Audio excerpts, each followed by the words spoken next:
Fini les anciennes pratiques des ligues des jeunes à 40 ans. La jeunesse ne sera plus réduite à une simple cellule de propagande Photoshop.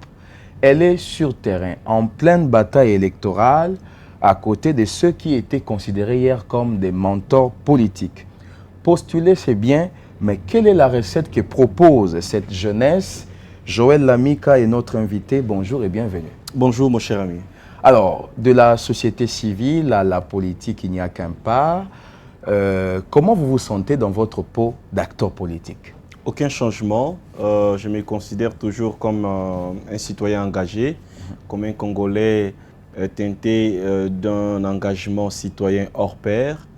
Et aujourd'hui, engagé dans la politique, je vais justement exporter mon combat, entre guillemets, citoyen, et qui fera dorénavant l'objet de tout mon engagement politique, notamment le combat sur les droits de consommateurs. Alors, vous êtes candidat 219 à la FUNA. Pourquoi le choix de cette circonscription électorale, avant qu'on parle d'abord de votre... Non, tout naturellement, parce que je suis un natif de Ngiringir. Moi, je suis né à Luka 44, direction Gambela, dans la commune de Ngiringir. C'est là où je suis né, c'est là où j'ai étudié, c'est là où j'ai vendu le pétrole. C'est là où j'ai évolué, c'est là où ma mère vendait le grillade. Et donc, c'est chez moi. Nous avons encore notre résidence familiale dans ce coin de la capitale. Et donc, je me suis senti obligé de postuler pour représenter justement mes compatriotes de ce coin du pays. Alors, le combat citoyen n'a pas suffi. Il faut une dose politique. Pourquoi? Mais parce que, en tant qu'acteur de la société civile, on est limité. Comme vous savez, moi, je mène depuis un bon moment les combats portant sur la défense et la protection des droits de consommateurs. Cependant, il s'avère que la législation congolaise, elle est extrêmement faible en la matière de la protection des consommateurs.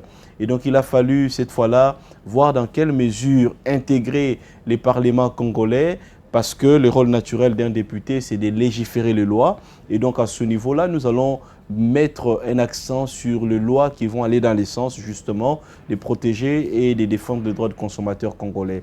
Encore que la protection, elle-même ne suffira pas. Il va falloir mettre en place les structures référentielles permettant comme ça aux Congolais ou aux consommateurs congolais de manière générale à aller porter plainte ou encore à déposer une quelconque requête qui va aller dans le sens justement de porter plainte à l'égard des entreprises qui les léseraient. Voilà. Alors, on vous a vu en Europe avec des acteurs politiques que moi j'ai appelés des mentors politiques. Et directement, vous revenez à Kinshasa au sein de CPG. Qu'est-ce qui explique votre choix? Écoutez, pourquoi CPG RDC? CPG parce que y a très peu de partis qui peuvent gérer des hommes comme moi. Un jeune libre d'esprit, libre de penser, libre de dire ce qu'il veut dire, ce qu'il pense dire réellement. Et donc il a fallu faire le choix d'un parti où vous n'êtes pas sous l'emprise d'une quelconque autorité morale, le choix d'un parti où vous avez la liberté de penser mais aussi la liberté de réfléchir, le choix d'un parti qui peut accepter l'homme qui a combattu la taxe RAM.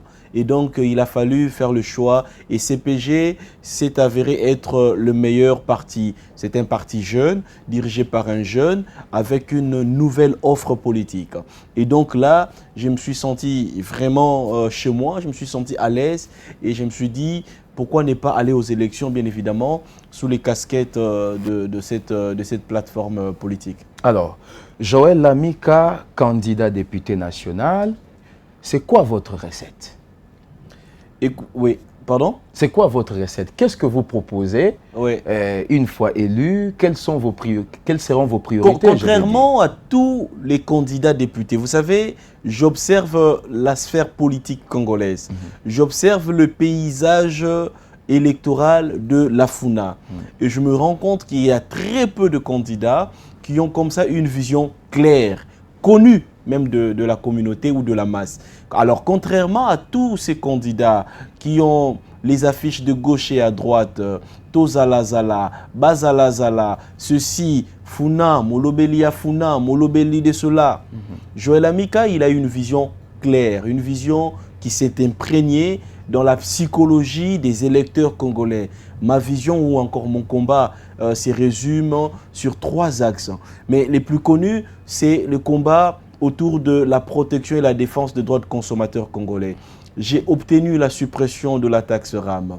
J'ai été arrêté à plus de 2 reprises parce qu'on est allé manifester dans l'Assemblée nationale avec mes camarades activistes pour dire non à la taxe RAM. J'ai regardé le ministre en face, je lui ai dit que la taxe RAM ne passera pas.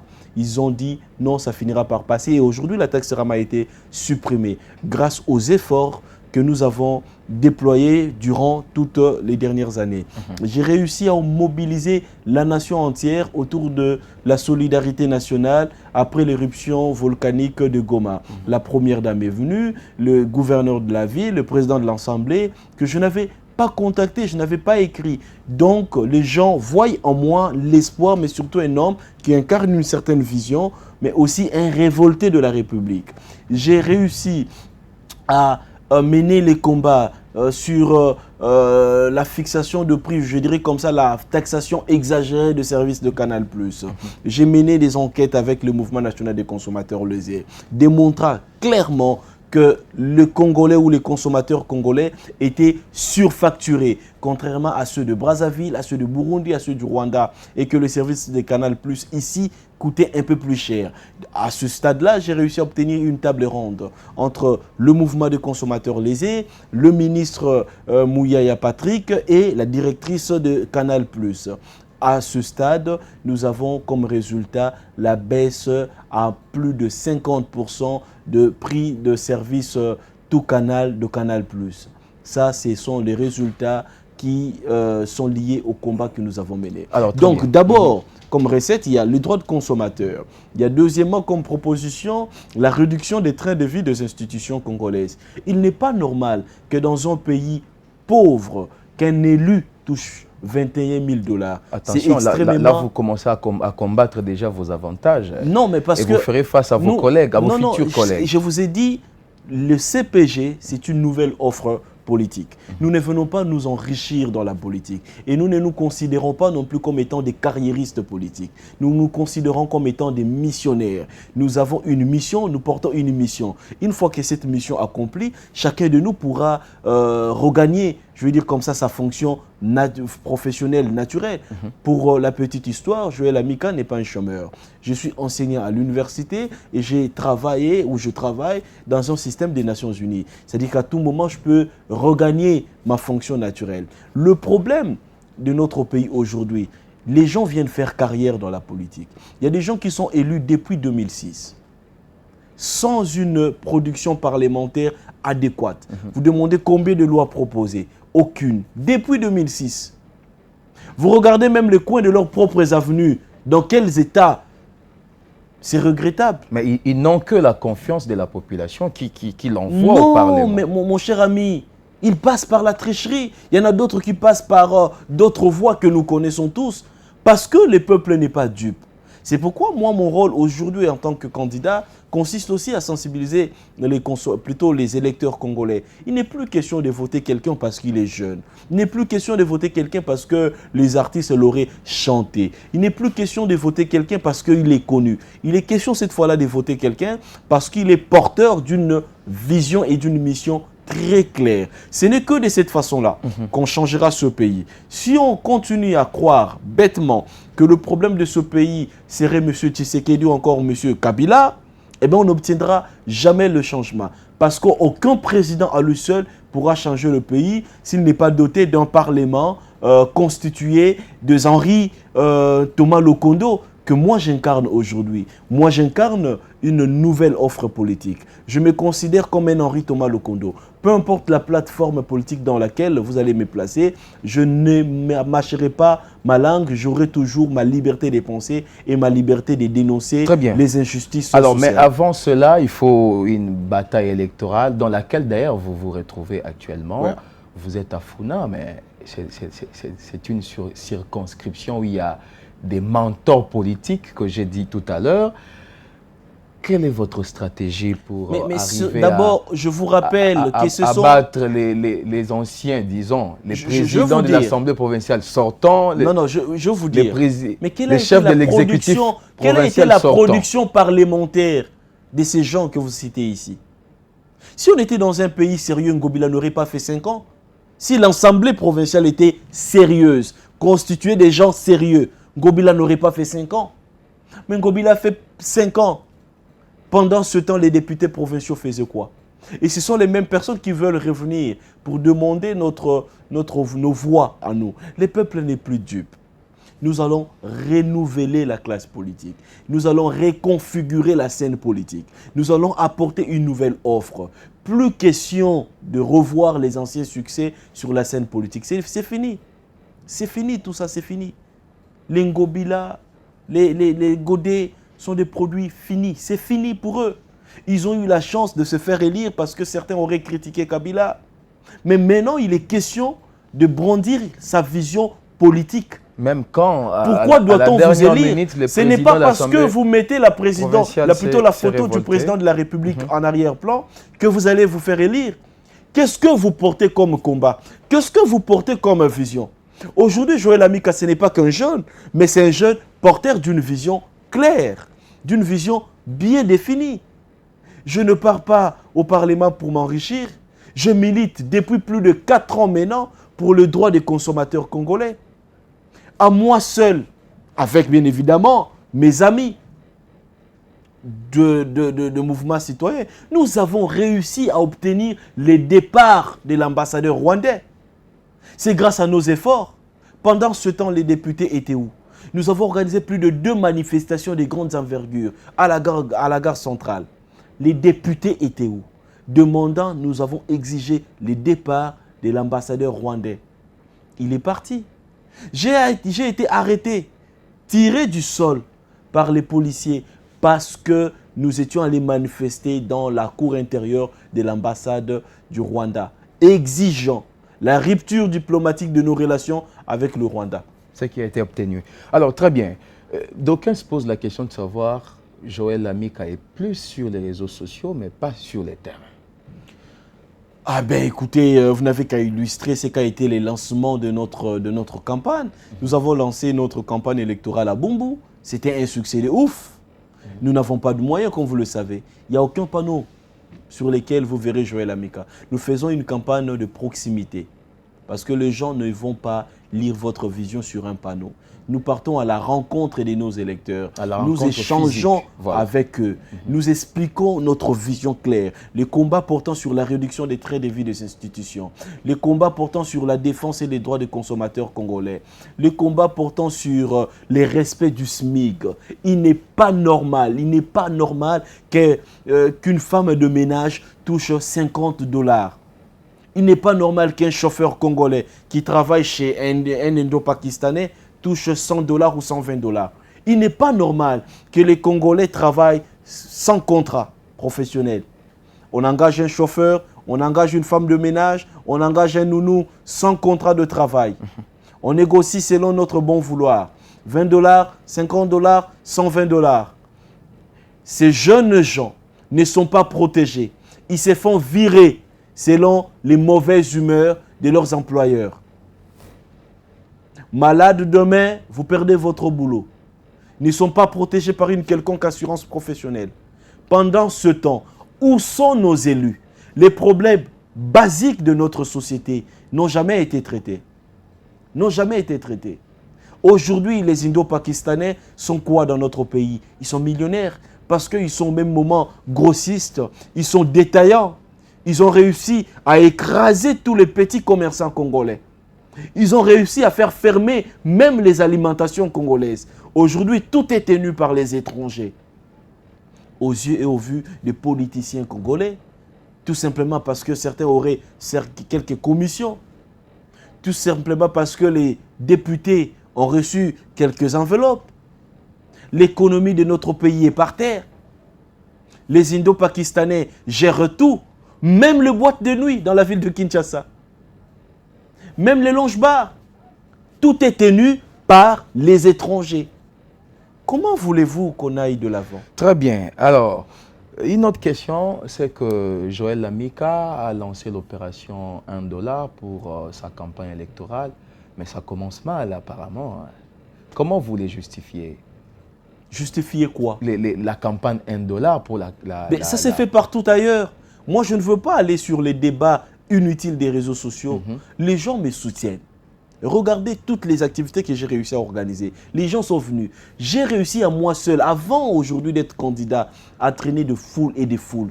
J'organise une activité devant les palais du peuple. Plus de 700 personnes y viennent. Je vais à Goma déposer les dons. Les gens viennent. Les gens aiment Joël Lamika. C'est un jeune porteur d'une vision. C'est un jeune porteur d'un combat clair. Aujourd'hui, l'initiative de 1 dollar, parce que la candidature de Joël Lamika n'est pas la sienne, ce n'est pas ma candidature. Les gens ont décidé que je postule.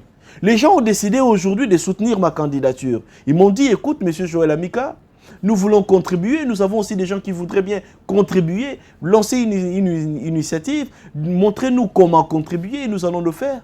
Aujourd'hui, nous avons réussi à récolter plus de 102 000 francs dollars. Plutôt plus de 1102 dollars. Les gens contribuent, les gens nous soutiennent. Les gens nous apportent les t-shirts à imprimer. Il y en a d'autres qui impriment pour nous les banderoles. Parce que notre candidature est une offrande à la population congolaise. C'est un cadeau que nous offrons aux Congolais. Je regarde mes challengers. À un moment, je me dis, si les Quinois, si la population de Fula ne saisit pas l'opportunité d'élire les jeunes qui ont de la vision et qui sont porteurs d'une quelconque mission, eh bien, ça sera pour élire qui exactement? Si Joël Lamika n'est pas élu, c'est pour que qui soit élu? Vous avez autant de sièges, hein? Vous n'allez pas rafler tous les sièges à une seule personne. Oui, non, mais c'est-à-dire que si Joël manque parmi les élus, c'est pour que qui soit élu? Très bien. Les déjà élus, les gens qui ont déjà été élus pendant 12 ans, pendant 17 ans, pendant 5 ans, et qui n'ont rien produit de concret. Donc, selon vous, les gens qui, pendant qu'ils étaient députés, n'ont pas milité pour la réduction des trains de vie des institutions. Vous vous battez aussi pour un parlement. Mon combat n'est pas sur le visage. Mon combat, c'est sur la vision. Mon combat n'est pas celui de visage. Mais la vision est portée par les personnes. Mais si aujourd'hui les anciens élus comprennent que le Congo de demain n'a pas besoin de dialolistes, n'a pas besoin de gens qui vont forcément mettre la photo de, entre guillemets, l'autorité morale derrière pour être élus, s'ils comprennent qu'ils doivent être porteurs d'une vision, eh bien qu'ils vendent de cette vision-là. La campagne doit être basée sur la vision. Très bien. Je vous pose la dernière question peut-être. Je suis en train de lire ici que Joël Lamika a été en pole position contre la taxe RAM. Alors, qu'est-ce qui les rallie aujourd'hui avec le président de la République dont la vision de la taxe RAM avait été dénoncée par vous, combattue par vous? Allez, très très bonne question. Déjà, je voudrais souligner que ma candidature est portée par le CPG qui n'a jamais géré. C'est un parti nouveau, qui n'a jamais été dans la gestion de la chose publique. Ce n'est pas un parti comme le prétendent mes adversaires politiques. Ce n'est pas le parti porteur de l'initiative RAM. Non. Congo Prospère et Grand, c'est un nouveau parti porté par des jeunes. Cependant, pourquoi aujourd'hui je suis sous les labels ou encore sous une plateforme qui soutient le président de la République? Très bien. Le président de la République n'est pas un dictateur. Il n'est pas un homme têtu. La taxe RAM n'a pas été forcément supprimée par M. Joël Lamika. C'est par rapport à la vigilance citoyenne dont on a fait preuve.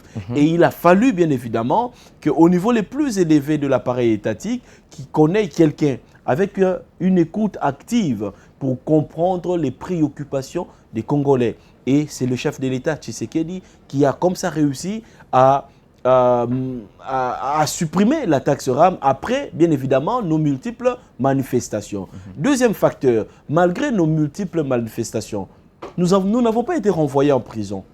J'étais extrêmement critique à l'égard du régime actuel suite à l'initiative de la taxe RAB, qui n'est pas forcément une initiative du président de la République. Quand vous suivez les dossiers et les conseils de ministres, c'est une initiative venue du ministère des Pétentiques que j'ai combattu sérieusement.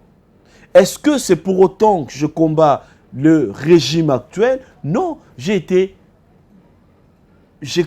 combattu l'initiative du régime et je n'ai pas combattu les régimes. La taxe RAB a été supprimée, mais ça n'a pas été supprimé par les citoyens que nous sommes, ça a été supprimé par les acteurs politiques. Et donc en face de nous, il a fallu qu'on ait des interlocuteurs qui ont l'esprit de l'écoute active pour comprendre les préoccupations des Congolais. Aujourd'hui, une fois élu, je continuerai mon combat. L'argent qui a été escroqué, volé par l'État congolais à travers la taxe RAB devra être restitué.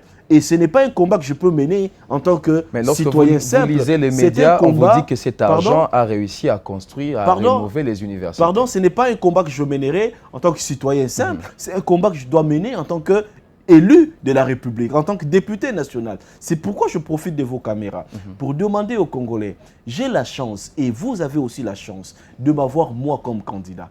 Parce que je suis un jeune révolté. J'ai vendu les pétroles. Moi, j'ai vendu les dindors comme tout le monde. Moi. Quand vous arrivez à Luka, à Ngirngir, vous demandez, on vous dira ce que moi je fais. Je suis sorti du lot. Aujourd'hui, je suis un révolté de la République. Nous n'étions pas venus laisser quelques familles. Parce qu'aujourd'hui, la politique au Congo est devenue l'affaire de quelques familles. Papa, candidat député, l'enfant suppliant, la nièce, deuxième suppliante, ainsi de suite. Aujourd'hui, il est temps de nous accorder à nous aussi des pauvres, les révoltés de la République, les outsiders, de nous accorder la chance. Nous sommes porteurs d'une vision. Et cette vision ne va pas s'écraser dans une quelconque plateforme politique. Non, loin s'en faut. C'est pourquoi j'ai salué encore une fois de plus le président du CPG qui a accepté bien évidemment de m'encadrer dans sa plateforme, de me porter dans cette plateforme, avec toute la liberté des pensées que j'incarne, avec toute la liberté d'esprit que j'incarne. Il veut que j'aille au Parlement et je crois que, sincèrement, avec le soutien de mes compatriotes, je serai élu. Vous savez, sur Facebook, les gens m'appellent les députés déjà élus. Je suis déjà élu. Quand vous regardez l'engouement... Ce n'est pas de l'arrogance. Non, je suis déjà élu parce que quand vous regardez mes challengers, je suis le seul candidat qui a une vision claire, laquelle vision est maîtrisée même par mes électeurs. Les autres ont voté parce que peut-être... Attention, vous avez le porte-parole du gouvernement dans votre circonscription. Quelle est sa vision? Moi, mon combat est clair. Vous connaissez Joël Amika, vous connaissez directement les consommateurs lésés. Bon, les autres que vous allez citer, citez-moi ne serait-ce que des challengers, parlez-moi de leur vision. De leur vision claire. Très bien. Madame, messieurs, nous sommes arrivés à la fin de cette émission. Donc, Joël Amika, aujourd'hui, c'est le seul candidat. C'est une opportunité à saisir. Que les enfants, les jeunes, les papas et les mamans de Funa doivent saisir, c'est de me voter. Pas parce que je suis jeune, parce que je suis porteur d'une vision. Ma vision, elle est claire. Les consommateurs lésés, la réduction des trains de vie des institutions, mais surtout, le respect du SMIC. Il n'est pas question, moi j'ai des sœurs qui travaillent chez les Libanais. Nous avons tous des chauffeurs que nous payons parfois à 120 $, sans contrat de travail. Ces gens ne sont pas protégés. Tous les métiers informels, nous mettrons en place un mécanisme qui permettra à l'État congolais de protéger les jeunes gens qui travaillent comme chauffeurs, qui travaillent comme nounou, qui travaillent comme femmes de ménage. Voilà la vision qu'incarne Joël Amika. L'opportunité et la chance que vous avez, c'est de me voter. Très bien. Madame, messieurs, nous sommes arrivés à la fin de cette émission. Je précise que Joël Amika, jeune au sein de CPG, il est candidat sur la liste AACPG, qui est bien entendu coordonné par le ministre Pius Mwabilou. Alors, c'est-à-dire vous orientez aussi vos électeurs à voter pour le numéro 20. Tout naturellement, parce que M. Tshisekedi, président de la République, il a un bilan et il a un élan. C'est une théorie que je ne cesse d'expliquer. Il a placé le pays dans un élan de reconstruction. Aujourd'hui, vous regardez l'hôpital Mamaembo réhabilité. Les enfants, plus de 5 millions d'enfants qui ont été scolarisés grâce au programme de la gratuité de la scolarité. Cet élan, nous ne pouvons pas le stopper. Nous devons continuer. Demain, il y aura 10 millions d'enfants. Pourquoi pas 15 millions? Pourquoi pas 20 millions? Aujourd'hui, les députés ont la difficulté de battre campagne parce que hier, il fallait aller faire sortir le maman dans les maternités, n'est-ce pas, pour prétendre être papa social. Aujourd'hui, la maternité, elle est gratuite. J'ai travaillé avec les conseillers Roger Kamba sur le projet de la santé universelle qui est en train d'être mis en place. Aujourd'hui, les efforts qui sont fournis ne doivent pas être banalisés. Aujourd'hui, l'université de Kinshasa, les homes qui ont été réhabilités, demain, il y aura les bâtiments supplémentaires. Demain, l'université, plutôt les routes qui sont construites, il y aura encore de plus en plus de kilomètres. Aujourd'hui, plus de 20% de la population a accès à l'électricité. Les zones noires sont en train d'être comme ça retirées. Les efforts sont fournis. Tant soit peu, malgré les difficultés, moi je ne peux pas être là et vous faire croire que tout est parfait. Je ne peux pas être là et vous faire croire que le Congo d'aujourd'hui est extrêmement meilleur. Non, mais il y a la volonté politique. Il y a aussi une dynamique. Nous sommes déjà dans un élan et cet élan, je ne veux pas qu'on le stoppe. Cet élan, nous devons le soutenir. C'est un Congolais de père et de mère, c'est un nationaliste né, c'est un patriote. Entre lui et d'autres et certains candidats, moi j'ai fait le choix de Félix Tshisekedi parce que c'est notre frère, parce que c'est un Congolais de père et de mère, parce que c'est un nationaliste, parce qu'il a la volonté, mais aussi parce qu'il a placé le pays dans un élan de reconstruction, un élan de la recouverte même de notre fierté en tant que nation, un élan de la lutte contre la corruption, combien même que la corruption se conjugue toujours dans d'autres pays avec beaucoup de ferveur, mais il va réussir peu à peu à stopper. C'est pourquoi, peu importe le temps, nous avons besoin d'avoir un parlement des révoltés de la République. Des gens qui comprendront une chose. Tu peux être élu sous la plateforme Union Sacrée, mais tu n'es pas élu par l'Union Sacrée. Ceux qui nous élisent, ce sont les peuples. Tu ne peux pas être là au niveau du Parlement et tu n'arrives pas à interpeller un ministre, à interpeller un DG sous prétexte qu'il est ministre ou DG de l'Union Sacrée. On n'est pas élu, on n'est pas élu par l'Union Sacrée, on est élu par les peuples. On est député, pas de camp politique. On est député de la population. Moi, je ne serai pas élu député de Tshisekedi ou député de Katumbi ou député de qui que ce soit. Là, c'est faux. Là, c'est faux. Moi, je suis un élu, je serai un élu de la République, un élu de la population. Quand il n'y a pas d'eau à Kassavoub, quand il n'y a pas d'eau à Kassavoub ou d'électricité en Guirguir, je vais aussi la voir et je vais en parler. Que ça plaise ou non, je suis un révolté de la République et on va continuer à défendre les intérêts de nos compatriotes. Madame, Monsieur, merci de nous avoir suivis et je vous fixe rendez-vous très prochainement.